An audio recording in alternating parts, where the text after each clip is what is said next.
అందరి దగ్గర ఒక 2, 3 ఫైనల్ క్వెషన్స్‌తో హైడ్రాది మనం క్లోజ్ చేద్దాం.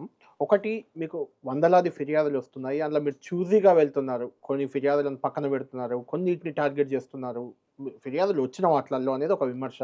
ఫిర్యాదు చేస్తే పట్టించుకోలేదని కోర్టులకు గూడా కొంతమంది పోతున్న పరిస్థితి. అవును. అవును. ఎందుకొస్తుంది ఈ విమర్శ ఇట్లా ఎందుకొస్తుంది? మేము first we give top priority to Prajavani నుంచి వచ్చేది. హ్మ్. పబ్లిక్ రెమ్యూనరేట్ ఇప్పుడు ఎమ్మెల్యేస్ కూడా మీరు ఎమ్మెల్యేలు గూడా. చెప్తున్నారు ఇప్పుడు మన కామారెడ్డి ఎమ్మెల్యే గారు అవును. వారు హైకోర్ట్‌కి వెంకటరమణారెడ్డి. వెళ్లారు. హ్మ్. వెంకటరమణారెడ్డి అదే గారు అందుకే వెళ్లారు. అదే సో అడుగుతున్నాను. మీరు అంటున్నారు హ్మ్. అది మేము కంప్లెయింట్ ఇచ్చాను హైడ్రాకి ఇచ్చానంటే, హ్మ్. హైడ్రాకి ఇచ్చిన కంప్లెయింట్స్ ఒక 4, 5 ఈ కంపెనీస్ మీద ఇచ్చారు. హ్మ్. ఇది రియల్ ఎస్టేట్ కంపెనీస్. హ్మ్. నేను అదే చెప్తున్నాను. వాళ్ళందరికీ గతంలో ఎప్పుడో 5, 6 ఏళ్ల క్రితం, 6 ఏళ్ల క్రితం వాళ్ళకందరికి పర్మిషన్స్ ఇచ్చినారు. ఓకే. ఇచ్చి వాళ్ళు అది ఆల్రెడీ సగం అయిపోయి ప్రాజెక్టులు అయిన దిశలో ఉన్నాయి.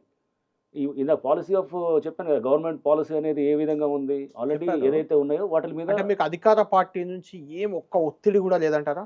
సీ పక్కానా? సీ మీరు అధికార పార్టీ నుంచి ఒత్తిడి ఉంటే గనుక హైడ్రా ఇలా పనిచేయదండి. హ్మ్. ఒత్తిడి అనేది కాదు. బట్ హ్మ్. సెన్సిబుల్‌గా పనిచేయాలనేది కొన్ని డెఫినిట్‌గా గైడెన్స్ ఉంటుంది. ఓకే. మాకు సీఎం గారు గాని, లేకపోతే మినిస్టర్స్ గాని ఎవరైనా గాని ఇక్కడ మీరు ఎళ్లి ఫస్ట్‌లో అదే చెప్పాను. ఆ ఎవల్యూషన్ ఆఫ్ ఈ ఈ పాలిసీ అనేది హ్మ్. ఓ 2, 3 నెలల తర్వాత క్లారిటీ వచ్చింది అందరికి. హ్మ్. లేదు ఒకవేళ ఆ చెరువుల్లో అతను ఇల్లులు కట్టినా గాని కూడా మనం దాన్ని వదిలేయాలి. హ్మ్. ఇల్లు వరకు మనం వదిలేయాలి. Commercial structures yes. దాన్ని డెఫినిట్‌గా చేయాలి. బట్ కోర్ట్ ఏమిచ్చింది? మీరు ఫైనల్ నోటిఫికేషన్ ఇచ్చిన తర్వాత మీరు చేయండి అంటే యెస్. దాని మీద యెస్.